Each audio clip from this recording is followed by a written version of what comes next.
সনদটি আছে, সনদে যে ভাষ্য আছে খুলে দেখুন, ওটা কালো অক্ষরে ছাপা হয়েছে, কিন্তু লেখা হয়েছে রক্ত দিয়ে, রক্তের ঋণ, প্রতিটি শব্দ রক্ত দিয়ে লেখা। বাংলাদেশের মানুষ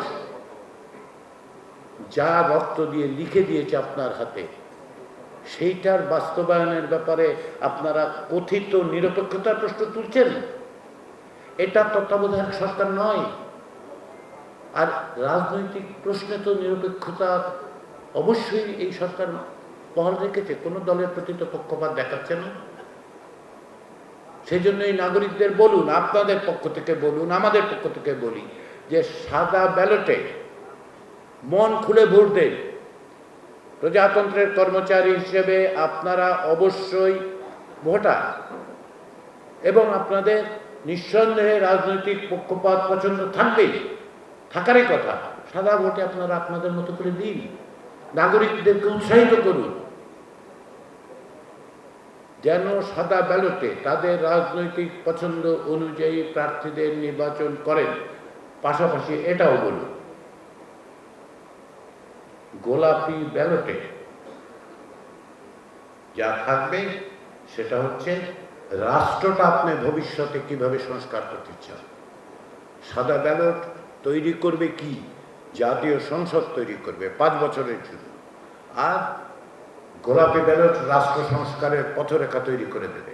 এইটা কে ক্ষমতায় গেল না গেল তাতে কিছু যায় আসে না। প্রত্যেককে এই দায়িত্ব পালন করতে হবে। আমাকে কেউ কেউ প্রশ্ন করেছে, যদি পালন না করে, যে রাজনৈতিক প্রক্রিয়ার সঙ্গে ফ্যাসিবাদ বিরোধী গণতান্ত্রিক শক্তিগুলো মাসের পর মাস যুক্ত থেকেছে, অঙ্গীকার করেছে, তারা কেন এটা পালন করবে না বলে আপনাদের মনে হচ্ছে? আমরা তো মনে করি তারা অবশ্যই পালন করবে। তারা তো অঙ্গীকারবদ্ধ হয়ে স্বাক্ষর করেছে, তারা তো অংশগ্রহণ করছে, তারা তো না বলছেন না। বলবেন না, না বলবেন কেন? কারণ এই জিনিস তো এই সরকারের তৈরি জিনিস নয়, এটা রাজনৈতিক দলগুলোর তৈরি করা সনদ। এই এক দলিল যা তৈরি হয়েছে রাজনৈতিক ঐক্যের মধ্য দিয়ে, সেটা বাস্তবায়নের জন্য জনগণের সম্মতি ইতিবাচকভাবে নেয়ার ক্ষেত্রে প্রজাতন্ত্রের কর্মচারীদের কোনো বাধা আইনিভাবে নেই, নৈতিকভাবে নেই। আর যদি আপনি আমাকে বলেন যে বৈশ্বিক প্রেক্ষাপটে পৃথিবীর বিভিন্ন দেশে যখনই গণভোট হয়েছে, তার অধিকাংশ ক্ষেত্রে রাষ্ট্র আসলে সরকার ইতিবাচক ভোটের জন্যই প্রচার করেছে। ইউরোপের দেশগুলোতে 1972 সাল থেকে শুরু করে 2024 সাল পর্যন্ত ইউরোপিয়ান ইউনিয়নে যোগদানের ব্যাপারে বিভিন্ন দেশে 48টা গণভোট হয়েছে। এর অধিকাংশ ক্ষেত্রেই সরকারের পক্ষ থেকে ইতিবাচক প্রচারণা চালানো হয়েছে।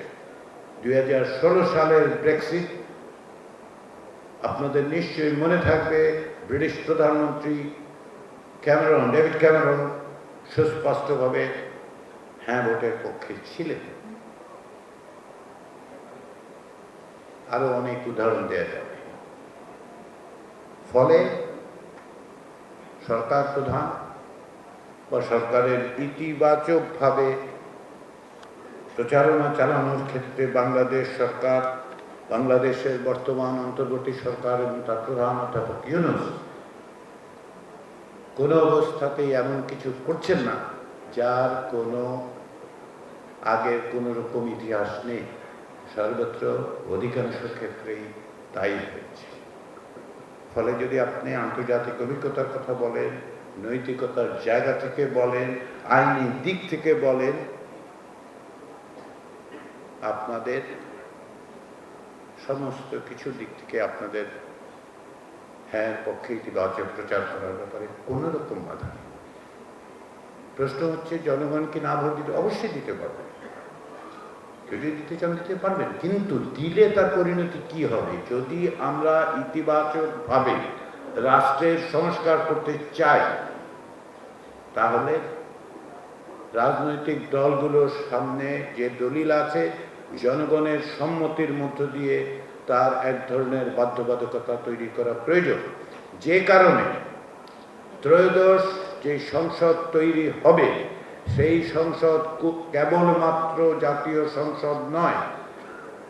জুলাই সনদে সুস্পষ্টভাবে বলা হয়েছে এটা সংবিধান সংস্কার পরিষদ হিসেবে 180 দিনের মধ্যে জুলাই সনদের ভিত্তিতে সংবিধানগুলো যে প্রয়োজনীয় সংস্কার সেগুলো করবেন। কেন বলা হয়েছে? তার একটা কারণ আছে।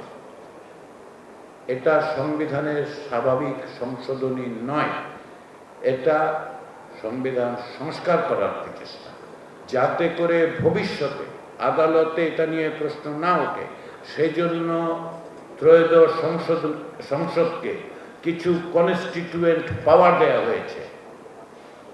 যে কোনো সংসদের অ্যামেন্ডমেন্ট করার পাওয়ারটা থাকেই, অ্যামেন্ডিং পাওয়ারটা তার আছে, যা তার নাই সেটা হচ্ছে কনস্টিটিউয়েন্ট পাওয়ার। ব্যাপক সংস্কার করতে হলে তাকে এই গাঠনিক ক্ষমতা দেওয়ার ব্যাপারে রাজনৈতিক দলগুলোর মধ্যে ঐক্যমত্য আছে।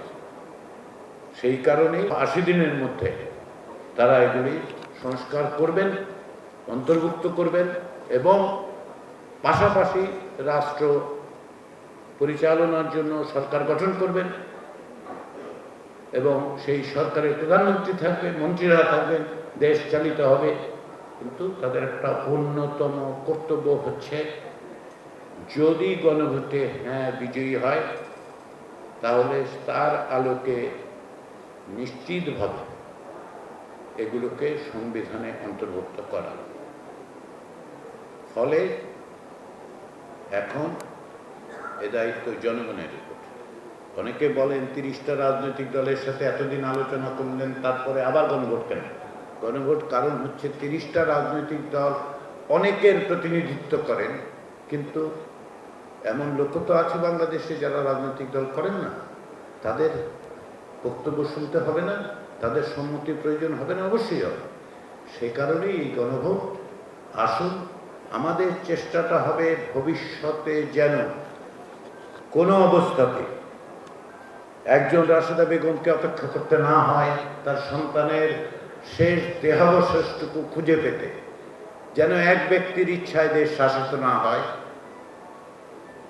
যেন জবাবদিহিতার ব্যবস্থাটা তৈরি হয়, যেন একটা স্বাধীন বিচার বিভাগ আমরা তৈরি করতে পারি, যেন লোকের কাছে ইনসাফের দরজাটা অন্তত পক্ষে খুলতে পারি। সেই জন্যই গণভোটে হ্যাঁ বলতে হবে। আসুন আমরা সকলে মিলে চেষ্টা করি। চেষ্টা করলে সাফল্য অবশ্যই আসবে। আমরা বলেছি যে দেশের চাবি আপনার হাতে। বাংলাদেশের সংবিধানের 7 অনুচ্ছেদে সুস্পষ্টভাবে বলা হয়েছে যে দেশের মালিক জনগণ। সেটারই চর্চার জায়গা হচ্ছে এই গণভোট।